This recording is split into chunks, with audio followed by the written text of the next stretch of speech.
If it wasn't already obvious in the past seasons that Mike is Will's endgame, this season finally makes it impossible to ignore. We always knew that Will had feelings for Mike, but what we weren't sure of was whether Mike felt the same. Now, however, the hints are so strong and so intentional that they can't be dismissed. So let's go through some of them in case you missed anything. The first major hint comes from Robin's speech. How did you know that Vicky wanted to make out? To date? This season, Robin and Will grow closer and start discussing personal issues. Will admits that he saw Robin making out with Vicky, and he asks how she knew Vicky was genuinely interested. Robin tells him that the signs were always there, too obvious to miss. She mentions stolen glances and subtle touches, and Will is left deep in thought, perhaps wondering whether Mike has done those same things toward him without him realizing. And later, we get to see exactly what Robin meant. You know, like a brush of the knee, a bump of the elbow, a shared look. It all just kind of accrued like a snowball rolling down a hill, and Mike's stolen glances at Will become one of the clearest indicators of his feelings. There are so many moments when Mike finds himself staring at Will, unable to hold steady eye contact. Mike can look anyone else in the eye confidently, but when it comes to Will, he breaks, looks away, or looks down. It feels like he hasn't fully accepted what he feels, and he's terrified of what Will might see in his eyes if he looks for too long. Maybe he isn't even sure if Will feels the same. This discomfort becomes even more obvious in one particular scene.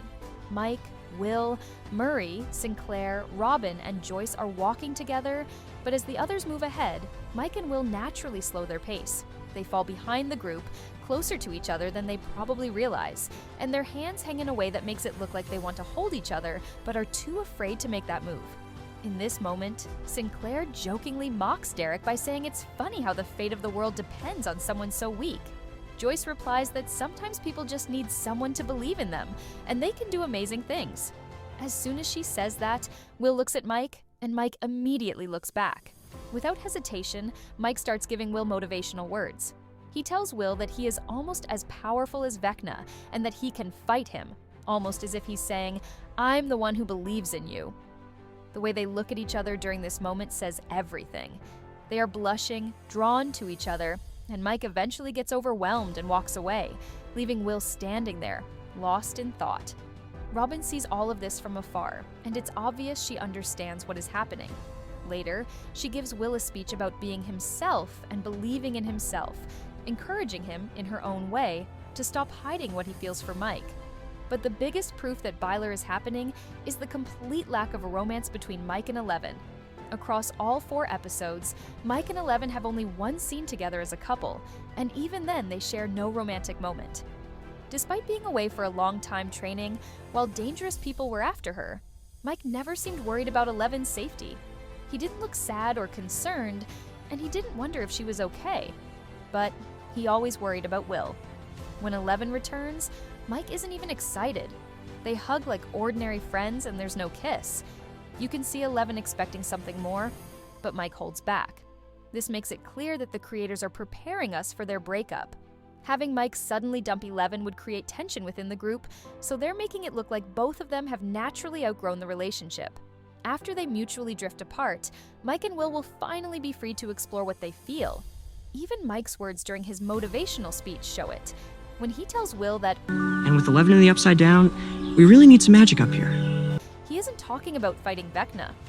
It sounds more like he's admitting that the magic between him and Will, the one they've both been suppressing, is finally there without interruption. And now that Eleven is gone, Will doesn't have to hide his jealousy or his longing. The strongest moment comes during the final battle with the Demogorgons. The monsters are about to kill everyone. Mike, Joyce, Sinclair, Murray, and the others, but Will freezes, unsure what to do. Then he remembers Robin's speech about believing in himself, and suddenly memories begin to return. The first memory he sees is his first meeting with Mike. That is what sparks his power, and when he finally destroys the monsters, the first person he saves is Mike, and only afterward does he save his mother. That order says everything about where his heart lies. All the signs point to a clear Byler endgame, and honestly, I'm here for it. Slow burns always win. Alright guys, if there are hints you noticed that I didn't mention, feel free to share them in the comments.